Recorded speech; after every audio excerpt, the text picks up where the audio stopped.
selama-lamanya ibadah itu beban. Nikmat gak nikmat, khusyuk gak khusyuk, tapi ada semangat ngerjain, akan merasakan manisnya, lezatnya iman. Ini Bapak Ibu, sholatnya nikmat ya atau beban? Ya, beban, ngaku aja lah. Bangun subuh, beban gak? Dek, kamu kalau disuruh sholat itu masih berat ya? Berat tuh, jujur dia. Allah lebih suka orang jujur daripada orang tidak jujur ya. Nabi mengajarkan zikir pagi 100. Berat gak? Kenapa berat? Karena belum merasakan manis iman.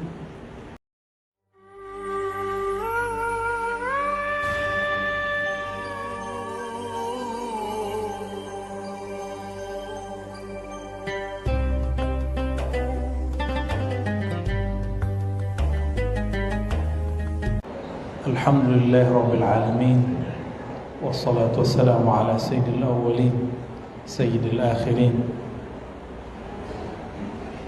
Nabiina Muhammad wa ala alihi wa ashabihi jama'in. Amma ba'du. Mohon maaf Pak pengurus, saya tak sanggup balas pantun. Jadi walaupun saya lahir di tanah Minang yang juga punya logat sendiri dan juga ahli berpantun orang-orangnya, tapi saya tidak berhasil. Bikin pantun tuh gak pernah berhasil. Nanti kalau bikin pantun gak ada ujungnya. Pulau Pinang, Tanjung Pinang, Tanjung Penyang, gak jelas ini. Jadi lebih baik tidak dibalas ya. Saya balas cukup dengan syukur, terima kasih. Ternyata logatnya hampir samalah dengan jiran kita ya. Hampir sama. Mungkin nasibnya yang berbeda. Tapi insya Allah hidup di negeri ini ada satu nikmat yang tidak ada di negeri manapun. Nikmat kebebasan ya. Maka kalau ada sahabat saya yang masih bilang negara ini dikekang, itu orang kurang bersyukur kepada Allah Subhanahu wa ta'ala ya. Ini buat majelis begini gak perlu pakai surat-surat kan? Gak perlu pakai surat-surat. Ini kalau buat di Saudi langsung dibubarkan oleh kerajaan. Buat belum tentu juga di jiran bisa. Sudah dapat izin, atau ada intervensi, tutup gitu ya. Dan kita bersyukur kepada Allah, negeri ini ada nikmat yang luar biasa, maka syukuri selama nikmat ini masih ada ya. Ya sempurna tidak, negeri kita tidak sempurna. Semoga Allah menyempurnakan dengan rasa syukur itu, amin ya rabbal alamin. Kita doakan juga saudara-saudara yang sedang berjuang, semoga mereka mendapatkan bukan keadilan, mendapatkan rahmat. Ini ahlu sunnah bukan? Ahlu sunnah bukan? Jangan pernah minta keadilan, minta rahmat. Itu kaidah Imam ahlu sunnah, Imam Abdul Hasan al-Asy'ari. Jangan pernah minta keadilan, nanti kalau dihukum seadil-adilnya tahu rasa. Mintalah rahmat, kasih sayang ya. Semoga Allah menebar kasih sayangnya kepada yang berjuang, begitu juga kepada pemerintah yang sedang dituntut, amin ya rabbal alamin. Doakan juga saya, tadi betul sore masih ada istri, uminya anak-anak, tapi pas tadi kita kajian, pas juga lagi baca inna lillahi wa inna ilaihi raji'un, itu waktunya bertepatan mertua saya berpulang ke hadirat Allah SWT, jauh di Tuban sana. Maka sore tadi ada kapal feri terakhir, alhamdulillah berkat syafaat orang-orang yang dikenal oleh beliau-beliau ini, harusnya jalan berlayar jam 5:30 kita masih ditunggu. Itu enaknya kalau dapat syafaat. Di bumi kalau kenal orang baik kita dibantu, apalagi kalau nanti di akhirat kenal orang yang paling baik. Nanti insyaallah kapalnya nunggu kita insyaallah. Amin ya rabbal alamin. mohon doanya untuk ayahanda mertua saya. Beliau bernama Haji Muslik bin Marbai, masih zuriatnya ayahnya Sunan Ampel, namanya Syekh Ibrahim As-Samarkandi. Itu punya zuriat di kampung situ dan kuburannya di sana. Lihat untuk beliau, dan saya saksi bahwa beliau ini dulunya sempat kaya dengan kapal banyak, dan beberapa tahun sebelum meninggal itu hartanya dibagikan semua sampai tidak nyimpan 1 rupiah pun. Dibagi semua ke anaknya. Rumah pun rumahnya dibagi ke anaknya, lalu dia numpang ke rumah anaknya. Lucu nggak? Insya Allah ketika nanti dihisab, nanti hisabnya 0. Ya, doakan untuk beliau, ila ruhin Nabi sallallahu alaihi wasallam wa ila ruhi walidi zaujati Al-Hajj Muslim bin Marbai. Al-Fatihah. Ya kenapa surah amin bihaqqin Nabi sallallahu alaihi wasallam. Ya, terima kasih semua. Semoga juga siapa yang ada sakit Allah angkat penyakitnya. Amin.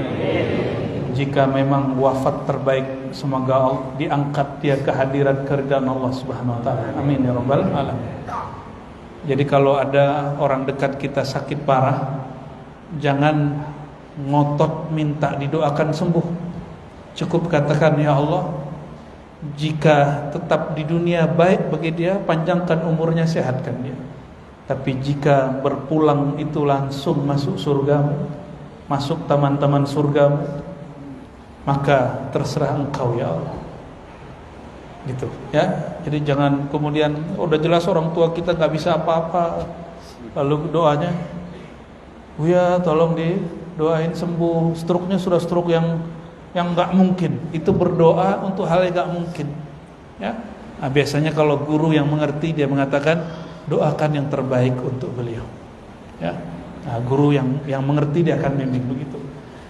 Baik Bapak Ibu, ini udah 8:30, bener ya? Sohe, jamnya sama ya, sama dengan Jakarta.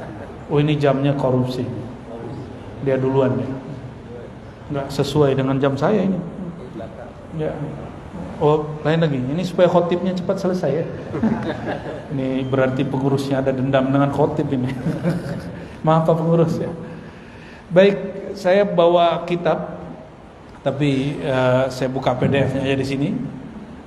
Judulnya Halatu Ahli Tahqiq Ma'allah.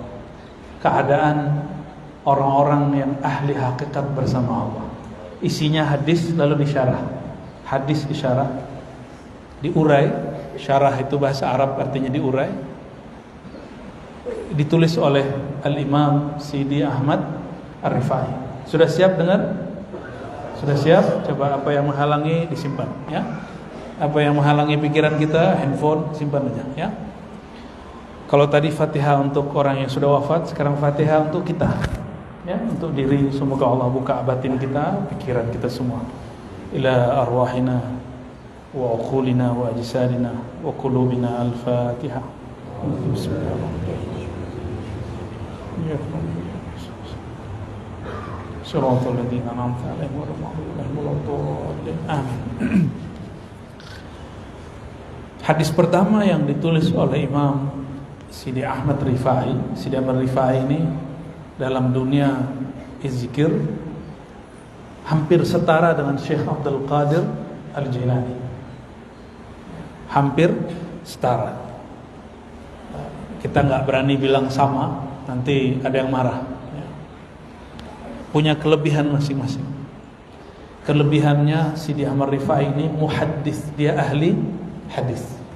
Sedangkan Sidi Abdul Qadir Jilani atau Syekh Abdul Qadir, beliau mazhabnya dua Pak. Fiqihnya Syafi'iyah, Hanbaliyah. Ini Syafi'i aja belum khatam kan? Ada yang sudah khatam kitab Matan Takrib? Paling cuma 1-2 orang. Ustadz aja kadang tidak khatam. Matan Takrib kecil kitabnya, kitab mazhab Syafi'i. Beliau mengerti dua mazhab, Syafi'iyah, Hanbali, ya. Itu Syekh Abdul Qadir Jilani. Sedangkan imam ini mazhabnya hanya Syafi'i, dan dia kelebihannya yang tidak ada di Syekh Abdul Qadir Jilani, dia ahli hadis. Jika menukil hadis, dia nukil dengan sanadnya. Seperti Imam Bukhari mengatakan dari fulan, dari fulan, dari fulan, dari Nabi, maka dia melakukan hal yang sama. Maka dia juga periwayat hadis.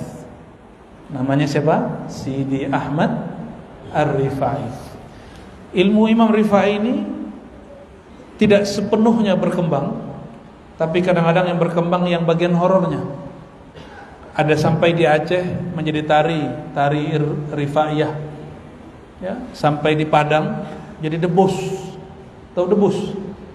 Itu orang kalau mau debus, tawassulnya ke Sidi Ahmad Rifai. Tapi saya bertemu zuriat beliau di Bandung, masih ada zuriatnya, keturunannya di Bandung. Dan mereka orang-orang termasuk keturunan Rasulullah SAW. Jadi Sidi Ahmad Rifai termasuk zuriat Nabi Muhammad SAW, yang sekarang orang lagi tengkar-tengkar masalah zuriat. Nah, kita nggak ikut serta. Saya ketemu juga di Banjar zuriat Sidi Ahmad Rifai. Namun nama-nama mereka tidak diinput di Rabithah Alawiyah. Mereka punya Rabithah sendiri, punya lembaga sendiri yang mencatat nama-nama mereka. Ya. Jadi sebenarnya perdebatan nasab antara keturunan Wali Songo atau wali-wali yang lain dengan Ba'alawi, para habaib ini ada solusinya sebenarnya. Salah satu solusinya, sudahlah, tidak usah ikut campur nasab orang lain. Kelompok yang nasab selain habaib, mereka buat Rabithah sendiri atau Nagobah sendiri, dan saya rasa mereka sudah punya, ya. Terlepas dari itu semua, Imam Sidi Ahmad Rifai mengatakan, diriwayatkan dari Nabi SAW, bahkan sebelum Nabi beliau sebutkan nama Imam Ahmad, dari Qutaibah, dari Ibnul Hadi, dari Muhammad bin Ibrahim, dari Amir, dari Al-Abbas bin Abdul Muttalib. Beliau mendengar Nabi SAW. Nah, ini disebut dengan sanad. Kenapa disebut sanad? Kalau ada orang ini yang pernah kuliah, nulis suatu bab, suatu paragraf tidak ada referensinya, dosennya mengatakan apa? Kamu plagiat, kamu contek punya orang, tapi kamu tidak jujur. Nah, kalau ada orang hari ini mengatakan ini sunnah Nabi, ini ajaran Nabi, tinggal dia cek, kamu tunjukkan sanadmu kepada Rasulullah SAW. Ada orang aku hari ini dia mursyid thariqah, tunjukkan sanad dia kepada thariqahnya. Ya. Tapi kita kurang adil. Ahli Quran ditanya mana sanad Quranmu, giliran orang ngaku-ngaku ajaran dia paling ikut Nabi, paling sunnah, orang tidak berani minta sanad. Cuma saya yang berani minta sanadnya, dan sampai sekarang belum diberi. Ya. Yang ditunjukkan bukan sanad, yang ditunjukkan cuma ini riwayat Imam Bukhari, itu bukan sanad. Itu saya juga punya. Ya. Nah, kami kalau bermazhab, saya baca Quran, bismillah saya itu pakai sanad, Bapak Ibu. Ada silsilahnya ke Rasulullah SAW. Jadi saya baca bismillah itu, kalau Quran itu ada sanadnya kepada Rasulullah SAW. Baca kulhu, kalau ngimamin Fatihah boleh nggak satu nafas? Boleh nggak satu nafas? Boleh. Nah, itu ada acaranya, dan itu Nabi ajarkan. Walaupun hadisnya tidak dianggap sahih oleh ahli hadis, tapi itu dianggap sahih menurut ahli Quran. Ada caranya, ya. Sama dengan hal ini, beliau punya sanad kepada Nabi SAW dari Sayyidina Al-Abbas. Sayyidina Al-Abbas ini paman Nabi, paman berguru kepada keponakan. Nah, ini dalilnya. Ini dalil orang tua berguru kepada yang lebih kecil, bahwa itu sunnah. Itu bagian daripada sunnah. Nabi SAW, kata Sayyidina Al-Abbas bin Abdul Muttalib, pernah berkalam, "Dzaqa ta'mal iman man radiya billahi rabba wa bil islami dina wa bi sayyidina Muhammadin SAW nabiyya." Dzaqa ta'mal iman, akan merasakan manisnya, lezatnya iman. Ini Bapak Ibu, sholatnya nikmat ya atau beban? Ya, Beban, ngaku aja lah. Bangun subuh, beban nggak? Dek, kamu kalau disuruh sholat itu masih berat ya? Berat tuh, jujur dia. Allah lebih suka orang jujur daripada orang tidak jujur ya. Nabi mengajarkan zikir pagi 100. Berat gak? Kenapa berat? Karena belum merasakan manis iman. Karena yang selama ini guru-guru ajarkan, kata guru, iman itu sulit, beragama itu sulit. Nah, itu disebut dengan fikih oriented. Ini bahasa kampusnya. Kalau bahasa kampungnya apa nih? Fikih itu mengajarkan hukum zahir yang berisi taklif. Taklif itu beban. Jadi ahli hukum menyebut syariat itu beban. Tapi orang-orang ahli hakikat menyebut hukum dari Allah itu anugerah. Mana yang lebih enak? Mana yang lebih enak? Zikir itu beban atau anugerah? Benar. Malam ini saya suruh zikir 10.000 mau? Pasti tidur. Buya ini ngasih beban lagi nih. Bebanku sudah banyak. Pasti begitu. Bangun jam 3 malam berat sekali. Coba, salah satu perintah terbanyak di Quran, hampir setara dengan sholat, itu berbagi sedekah. Ayo sedekah, berani gak nih? Semua yang di dompetnya keluarin, berani gak? Kan gak berani. Tandanya belum zaqa ta'mal iman, belum merasakan manisnya iman. Dalam Al-Quran ada perintah, ini perintah. Kalau ada orang jahat, balas baik. Idfa billati hiya ahsan. Jadi kalau kita disebut bid'ah sama orang, gak usah lawan, senyumin aja. Ada orang jahat sama kita, kita balas baik ke dia. Jalan kita ditutup sama dia, mau ke rumah jalan ditutup, besok kita kirimin makanan, kirimin buah. Siapa yang begitu? Tidak ada. Cuma Rasulullah yang begitu. Wajar kalau imannya masih terasa pahit.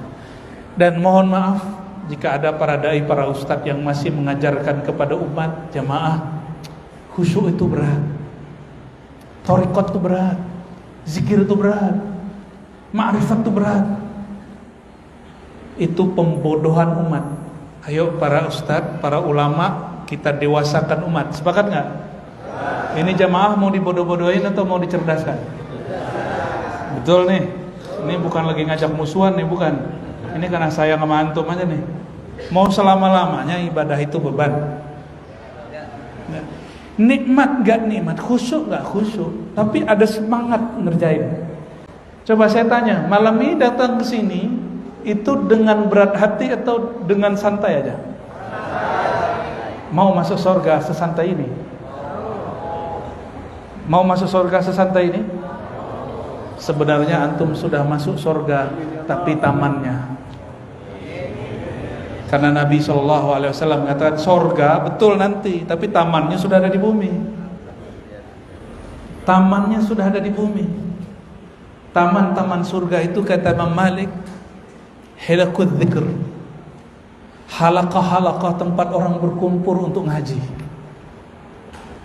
Itu sebabnya saudara-saudaraku semuanya datang ke masjid ini mudah sekali, padahal ini hari kerja.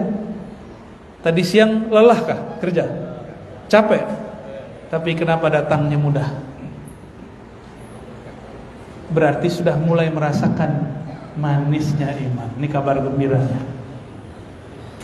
Coba dari tadi nunggu zikir la ilaha illallah, la ilaha illallah, pasti bunyi handphone, tasbih ditaruh. Baru zikirnya mau connect dengan langit, keputus oleh smartphone. Maka adab zikir, handphone mati. Adab itikaf, handphone mati. Ini malah itikaf pinjam-pinjam handphone ke kawan. Akhirnya pergi ke masjid cuma pindah tempat tidur. Banyaklah kejadian begitu.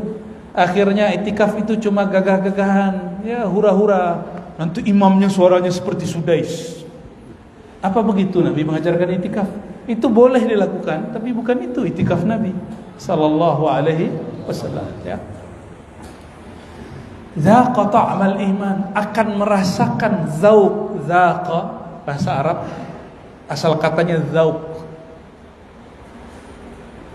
pasti merasakan. Apa yang dirasakan? Ta'mal iman. Iman itu bukan makanan, tapi Nabi menyebut iman melebihi makanan. Apa kata beliau? Akan merasakan nikmatnya makanan iman.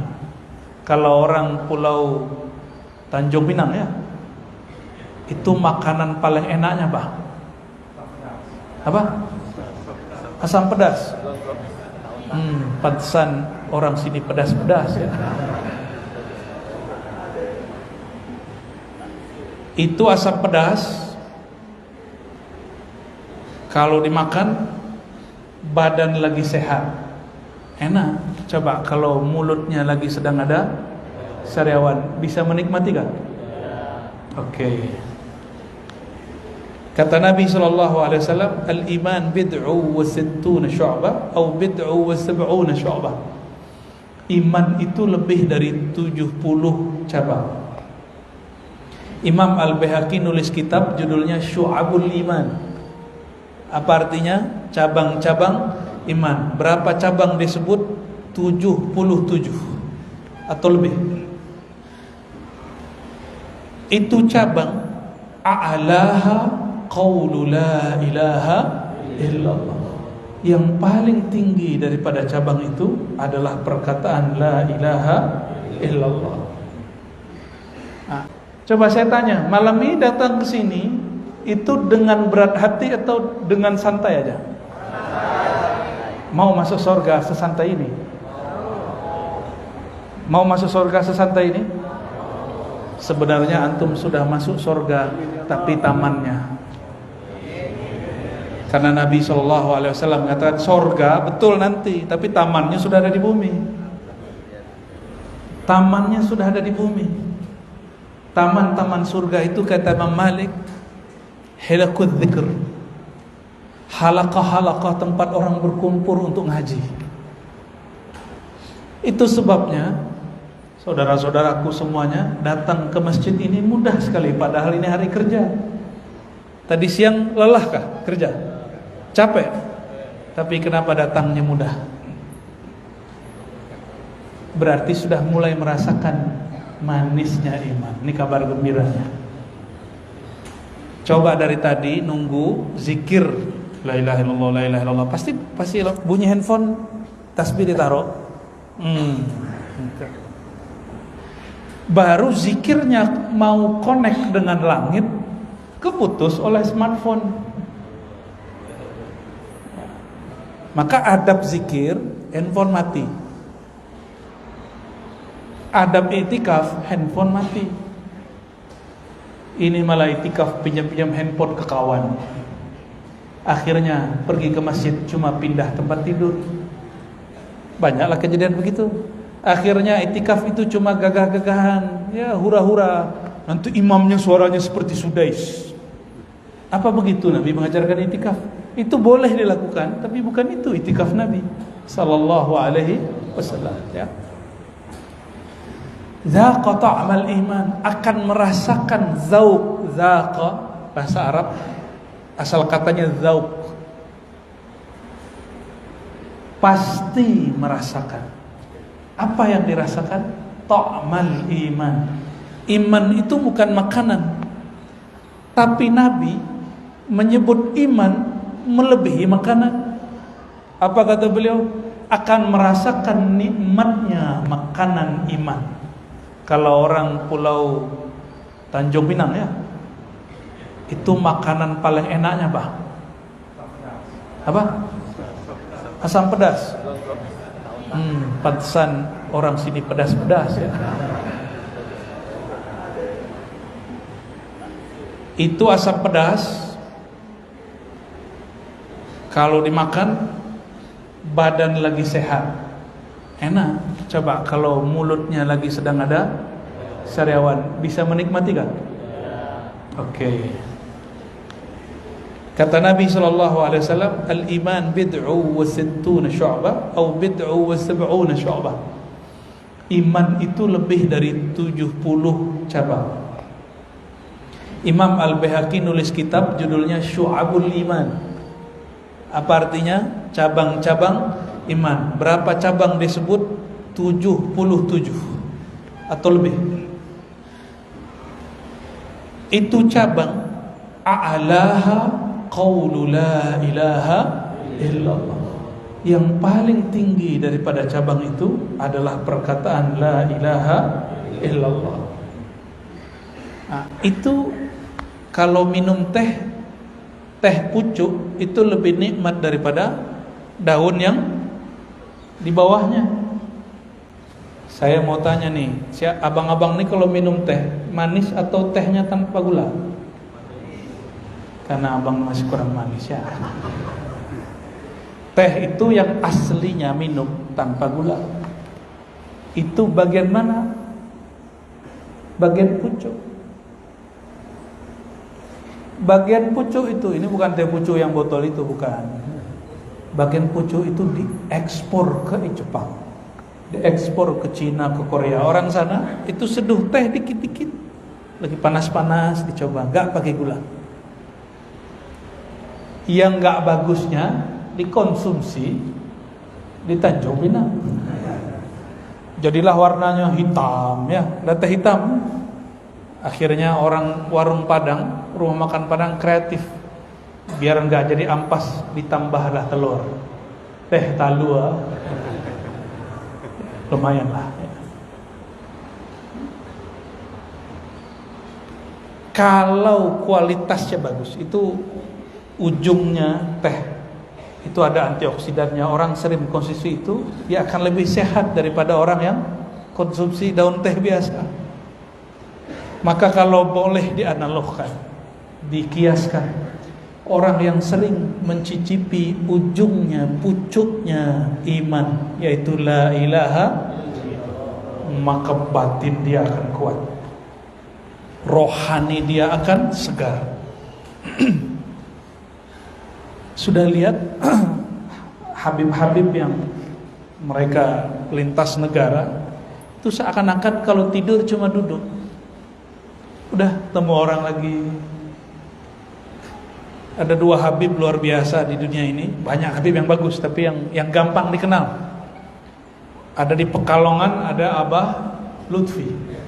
Itu tamu gak berhenti-berhenti, Pak. Itu kalau kiai-kiai bermimpi pengen seperti Habib Lutfi pasti gak kuat. Tamu itu malam-malam, siang malam, siang malam. Kadang kita gak lihat beliau ini makan. Tapi Masya Allah, selalu menghormati tamu. Jangankan muslim, jangankan orang biasa, pendeta pun diterima. Saya jadi ingat Rasulullah SAW itu nerima ada orang Yahudi datang ke Rasulullah, nggak punya rumah, maka Nabi mengatakan, udah kamu tidur di masjid. Orang musyrik tidur di masjid. Kalau kita, jangankan orang muslim, jangan orang kafir ya, orang Islam pun tidur di atas jam 11 diusir. Alasannya benar, nanti ada barang yang hilang Bu ya. Bisa-bisa itu kipas anginnya hilang tuh, mic-nya bisa hilang ya. Karena kita masih kurang mendidik sesama muslim ya. Bapak Ibu yang bukan Allah, kenapa kita kurang tahu rasa nikmatnya iman? Karena tidak pernah mau mencicipinya. Maka jika ingin mencicipi iman tertinggi, cicipi dengan caranya. Kalau minum, nggak usah minum pucuk teh langsung dimakan, enak nggak? Mesti diseduh dengan cara yang benar. Maka ketika diminum tidak terasa pahit, justru terasa nikmat.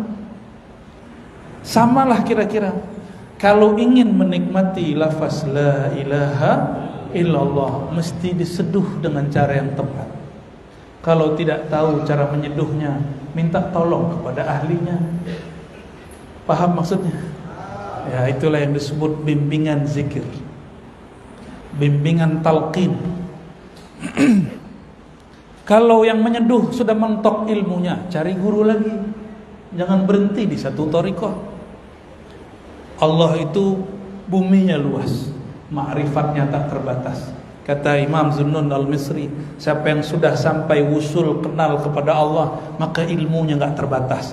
Dia tidak terkekang oleh mazhab, tidak terkekang oleh thariqah, tidak terkekang oleh suku bangsa, tidak terkekang oleh embel-embel. Saya ini tidak ahli, saya enggak. Dia akan terbuka menerima semua ilmu. Jadi aneh kalau ada orang sama-sama Islam, cuma beda manhaj, tengkar, itu aneh. Cuma beda thariqat, tengkar, itu aneh, ya. Cuma beda jingkrang gak jingkrang, terus gak baikan, itu aneh. Bodoh langsung. Zaqa ta'mal iman. Nah, di sini disebutkan 3 syarat orang merasakan manisnya iman. Mau beragama penuh nikmat, ya. Maukah berumah tangga tapi tidak terasa nikmat berumah tangga? Pulang disambut dengan muka hambar, ya. Ya, pasangan tidak mau disentuh. Mau nggak begitu? Ya, kita datang dia sudah tidur, besok pagi kita berangkat dia cuek, udah kamu pergi aja gitu. Mau nggak begitu hidup? Ya, pasti hidup begitu nggak lama, lama-lama cerai. Inilah yang membuat orang bercerai dari iman, karena dia tidak tahu cara menikmati iman. Ada 3 hadis yang kita sudah kenal, tapi ternyata Imam Sidi Ahmad Rifai memberikan penjelasan yang mendalam. Man radiya billahi rabbah. Syarat pertama cuma ringan sekali, mainnya di hati, gak pakai mulut.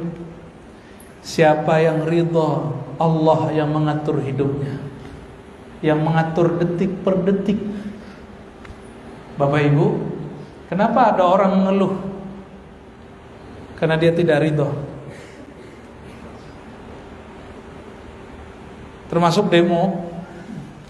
Demo itu kan karena gak ridha, kan? Ya, memperjuangkan itu urusan lain. Saya lagi berbicara hubungan hamba dengan Allah. Hubungan dengan pemerintah, ya silakanlah demo. Tapi hubungan dengan Allah ini, hubungan dengan Allah ini yang bermasalah. Man radiya billahi rabbah. Kalau ustadz, dai, guru, dia harus ridho. Kalau ngajar berapapun yang hadir, dia mesti ridho. Bapak kira, ibu kira saya ngajar langsung ramai begini? Enggak. Saya mulai dari ngajar 1 orang. Ngajar kitab, Pak. Ngajar kitab Imam, namanya Ummul Barahin, Imam As-Sanusi. Murid saya 1. Saya ajar pagi-pagi pada subuh, saya ajari. Besok-besok 3, besok 2,5, ya, karena tengah jalan dia pergi. Ya, besok lagi, balik 1 lagi, udah begitu aja. Lalu kita pindah-pindah juga. Mulai jadi 5 orang, 7 orang. Kita ada dulu di Ciputat itu ada surau Imam Monjol namanya. Tapi ternyata ya ada juga yang nggak nyaman, kita pindah lagi. Pindah ke emperan rumah teman, ngajar. Ya. Ada dulu garasi mobil dia, kita ngajar di situ. Ngajar hikam. Kitab hikam yang kata orang seram, itu kami khatamkan cukup di garasi mobil. Santai, ngobrol santai. Yang hadir di situ bukan hanya orang NU, bukan hanya orang Tarbiyah Islamiyah, orang Muhammadiyah pun datang, ya. Orang Jemaah Tabligh pun datang, orang tarekat pun datang. Biasa, kumpul-kumpul. Anak filsafat hadir, yang anti filsafat pun hadir. Mereka sudah lupa dengan debat-debatnya karena sudah ngaji hikam. Itu ada yang datang dari mana-mana. Ya cuma beberapa orang. Lama-lama kemudian kita dikasih ruko sama orang. Ya, lama-lama kemudian dikasih tempat itu. Berproses. Pernah juga mau ngaji, lampunya mati. Ya. Ada juga kita yang dibatalkan pengajian, ada juga Pak. Udah mau berangkat dibatalkan. Wah, nikmat sekali. Man radiya billahi rabbah. Apa ciri-ciri orang ridho? Nih cek, sudah ridho belum dirinya?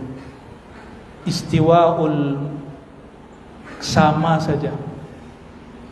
Istiwaul mur wal hul fil qada, sama rasanya kalau lagi dapat takdir baik atau takdir buruk. Di sininya stabil. Gimana? Udah sama belum? Belum. Aku aja. Allah lebih senang orang jujur daripada orang yang mengkorupsi dirinya sendiri. Kita datang kepada Allah, ya Allah, inilah aku hamba-Mu ya Allah. Tolong ajarkan aku, ajarkan aku bagaimana caranya ridho. Minta kepada Allah. Kalau ridho itu dalam logat Melayu rela, berkerelaan, merelakan. Ini logat Melayu diambil dari Persia. Orang Persia tidak bisa membaca do, bisanya za atau lam, ya. Makanya zohor jadi lohor. Itu udah khas Melayu. Kalau Persianya pakai za, ya.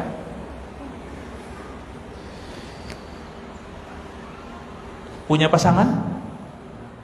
Ya. Kalau dia belum nih, ya. Ya belum kan? Mau ridho sama siapa kamu? Udah punya pasangan Pak ya? Sebagian besar sudah berpasangan. Sudah ridho belum dengan pasangan? Insya Allah berarti belum benar. Makanya masih tengkarnya parah. Makanya masih belum bisa terima. Kok kamu begitu? Giliran aku begini, kamu begitu. Giliran kamu begitu, aku begini. Nggak ketemu. Kalau sudah tiap hari begitu, tunggu kapal pecah. Mau dia ustaz, mau dia kiai, mau dia orang awam, sama. Maka jangan heran kalau ada juga ustaz bercerai. Bukan berarti dia nggak berhasil didik. Emang kapalnya sudah nggak sanggup menanggung, ya, karena di dalamnya ada bom tiap hari. Jangankan kepada Allah, ridho kepada pasangan pun belum. Terlahir di keluarga biasa-biasa, ridho nggak? Terlahir jadi orang Indonesia, ridho nggak? Terlahir jadi orang Melayu, ridho nggak? Terlahir jadi suku ini, ridho nggak? Bener. Kenapa masih malu sebagai bangsa Indonesia? Kok nggak pede gitu? Banyak yang ngomong ini waktu kecil nih, coba kalau bapakku menteri gitu kan, bapakku bupati gitu kan.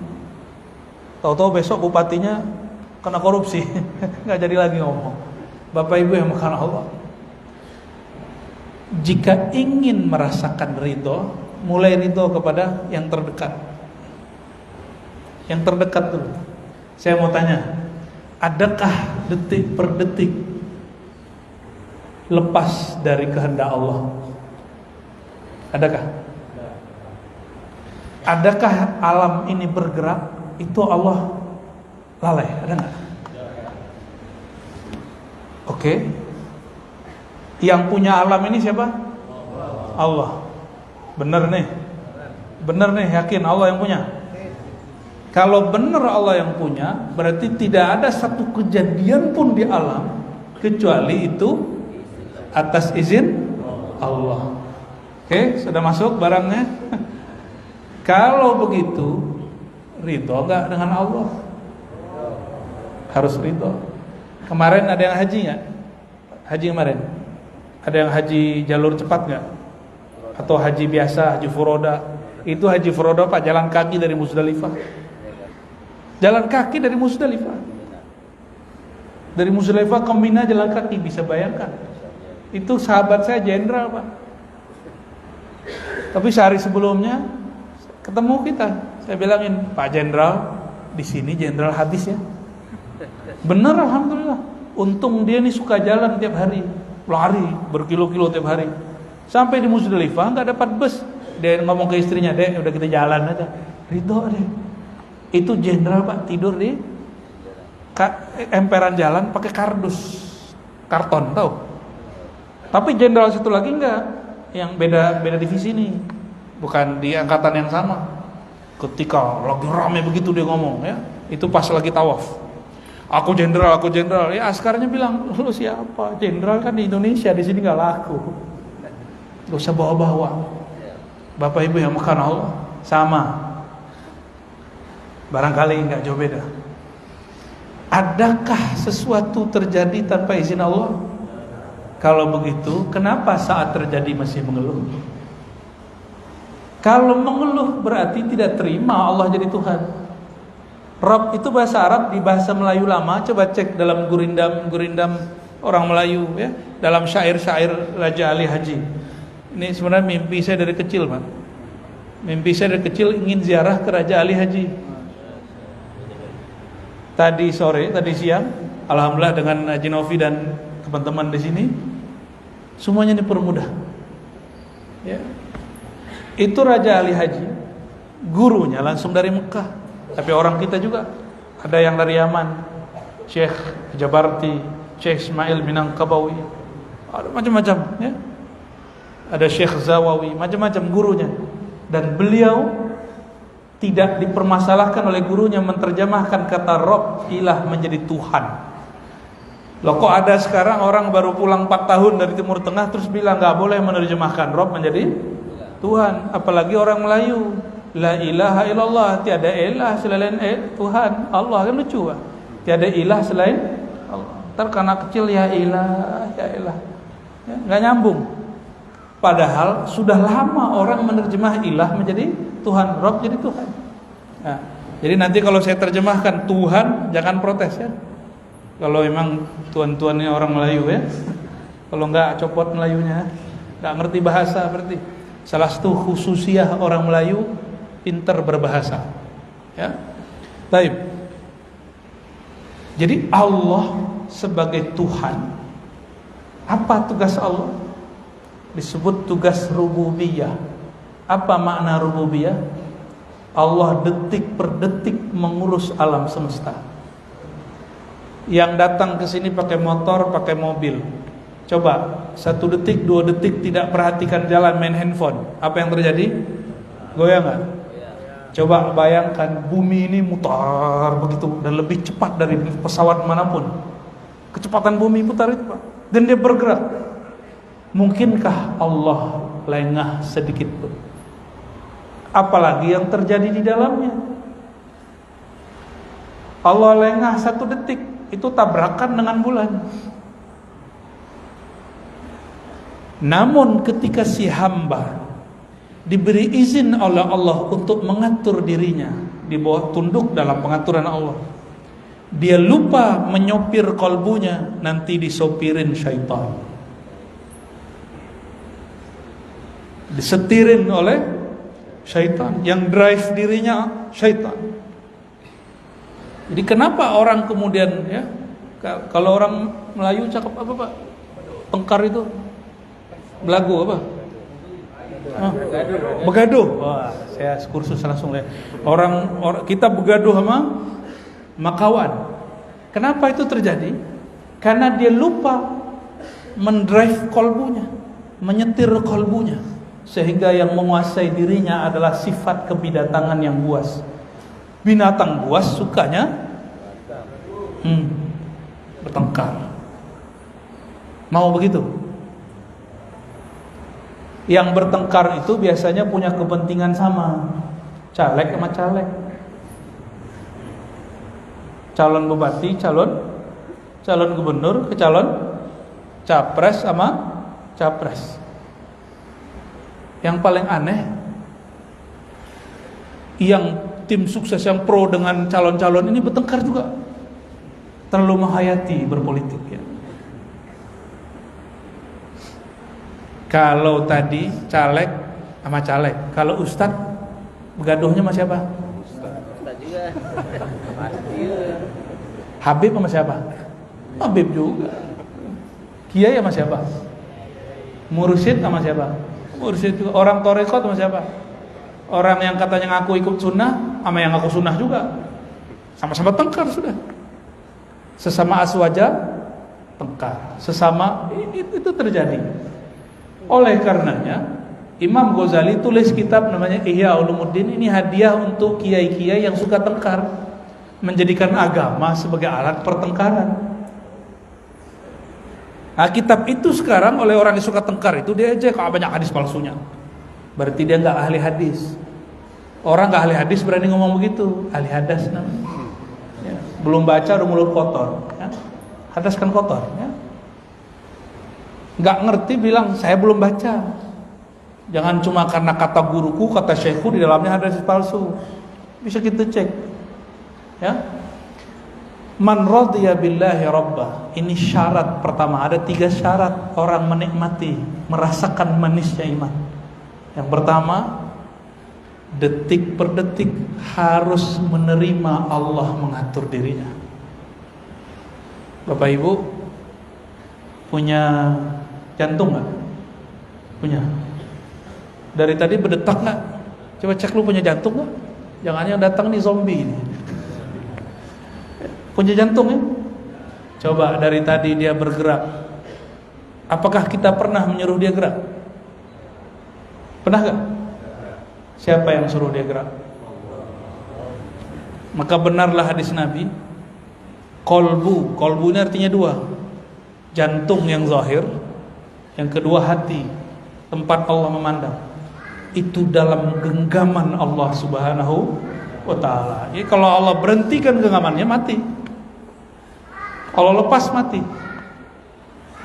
Selama masih digenggam oleh Allah, ditatap oleh Allah, hidup. Coba punya Facebook Bang? Punya Facebook ya? Abang udah berapa lama tugas ini? 4 bulan. Sudah ngintip berapa akun ya? Bisa ngintip orang ya? Kita bisa mengakses. Mungkinkah bisa mengintip akun orang kalau kita nggak punya akun? Mungkin nggak? Ingin tahu status orang tapi kita nggak punya handphone. Udah punya handphone, baterainya nggak ada. Udah ada baterainya, nggak ada kartunya. Udah ada kartunya, nggak ada pulsanya. Udah ada pulsanya, nggak tahu cara buat akun. Orang bikin Facebook berguru, masa mau bikin status di kolbu tidak berguru? Status di kolbu itu mestinya hanya Allah Subhanahu wa ta'ala. Afdhalul dzikri la ilaha. Jadi status di kolbu mestinya tidak ada kecuali hanya Allah Subhanahu wa ta'ala. Gimana Pak? Status kolbunya hari ini apa? Itu bisa diintip loh Pak. Jadi kolbu itu bisa diintip. Oleh siapa? Yang sudah punya akun kolbu. Di antara kita ini ada yang bisa jadi ngehack. Tahu nggak ngehack? Bisa ngintip tanpa diketahui. Bisa curi data tanpa diketahui yang punya data. Sama. Dalam ilmu kolbu ini ada juga yang curi-curi status kolbu orang. Nah itulah setannya kolbu. Ya. Untuk apa? Nanti jadi aib. Nanti dia ceritakan ini si orang ini nggak benar. Ya.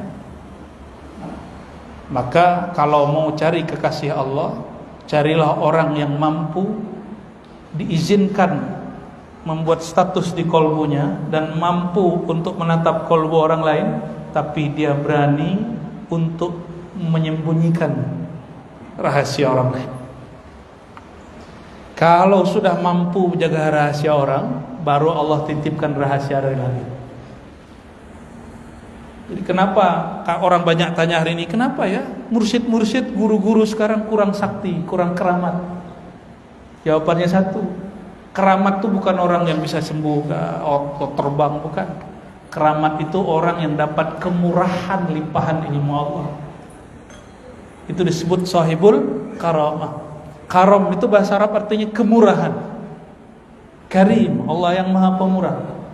Apabila seseorang sudah mampu menjaga amanah, maka dia dapat tugas baru. Kalau bahasa orang di kantor sekarang dipromosikan. Sama urusan kolbu juga begitu. Karena kita ini suka khianat, sekarang diceritakan rahasia oleh orang, besok kita bagi. Maka kata Imam Nawawi Sekandari, tahukah engkau yang benar-benar setia menemanimu itu hanya Allah. Allah tahu aibmu, tapi Allah tetap menemanimu. Allah tahu durhakamu, tapi Allah tetap memberi nikmat kepadamu. Benar gak? Ya. Jadi kita nggak bahas sunnah bid'ah nih Pak ya. Nanti hatinya keras lagi. Bahas sunnah bid'ah itu ada adabnya. Ya, itu saya sebelum 2019 lah ya. Itu masa-masa sedang semangat-semangatnya bahas sunnah bid'ah. Tapi saya sendiri kadang lupa bahwa itu kadang-kadang ada di sini perasaan merasa lebih alim dari orang lain. Nah ini rahasia Pak, rahasia saya masa lalu. Ustadz itu apa dosanya Ustadz? Mungkin kalau mata dia bisa istighfarkan, kalau tangan dia bisa istighfarkan, tangan kaki semua dia bisa istighfarkan. Tapi yang tidak sempat dia istighfarkan dosa di kolbunya. Mohon maaf Bapak Ibu, para asantis yang hadir, saya tahu ada beberapa. Kita duduk begini, walaupun saya duduk begini lebih tinggi. Al-Fakir, saya ini tidak boleh merasa lebih alim daripada Bapak Ibu. Terbersit sedikit merasa alim, Allah murka. Bagaimana mau Allah kasih amanah batin? Ya. Apalagi ada orang ngomong, si Anu itu belum lama di ilmu ma'rifat. Si Anu itu ilmu zikirnya kurang. Meremehkan orang. Dan itu tabiat orang yang merasa berilmu. Bukan orang berilmu ya. Tabiat orang yang merasa berilmu. Saya mau tanya Bapak Ibu, ada urusan gak orang alim dengan belajar di mana? Yang penting dia punya guru. Hari ini orang banyak ngaji online lewat Gus Baha, tahu? Gus Baha tamat mana Pak? Pondok mana? Di Yaman? Di Mesir? Di Saudi?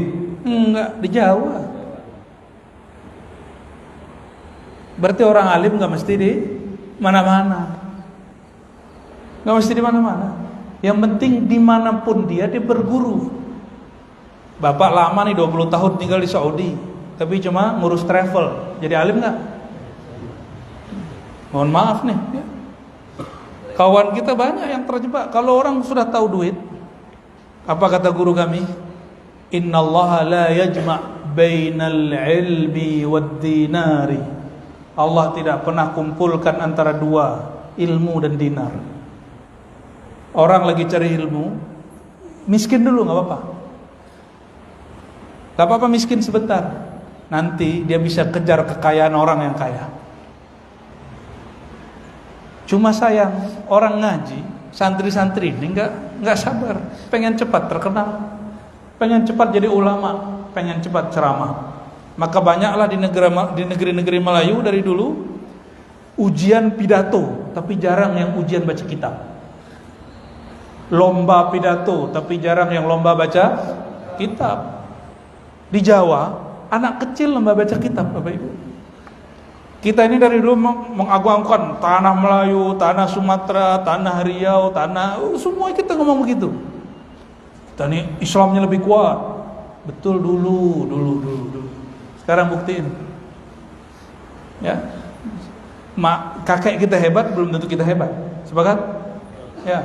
Mau anak-anak kita jadi ulama besar, jangan suruh dia musabaqah pidato dulu. Suruh dia ngaji kitab dulu. Gak usah suruh dia musabaqah tahfiz Quran dulu, nanti aja. Jadi orang alim dulu. Kecuali nanti ada event-event sedikit gak apa-apalah. Tapi jangan jadikan itu sebagai tujuan hidup dia. Bapak Ibu yang muliakan Allah, maka man radiya billahi rabba, siapa orang yang dia menerima Allah mengatur dirinya. Rabb, ada Rabbun, ada Rabbaniyun. Ada di Quran, wa kunu Rabbaniyin. Jadilah kamu Rabbani. Dalam Sahih Bukhari dijelaskan apa itu Rabbani. Rabbani itu kata Sayyidina Abdullah bin Abbas, belajar yang kecil sebelum yang besar. Pelajari dulu yang kecil baru yang besar. Jadi jangan langsung jadi orang hebat. Jadi orang biasa dulu kita. Man radiya billahi rabbah. Oke, kembali ke pertanyaan awal. Betul Allah yang mengatur alam semesta? Tubuh kita dari ujung rambut sampai ujung kaki Allah yang atur. Tapi Allah kasih amanah. Ini tubuh jangan kamu masukkan yang haram, kalaupun yang halal, halalnya thayyiban supaya enggak jadi penyakitan.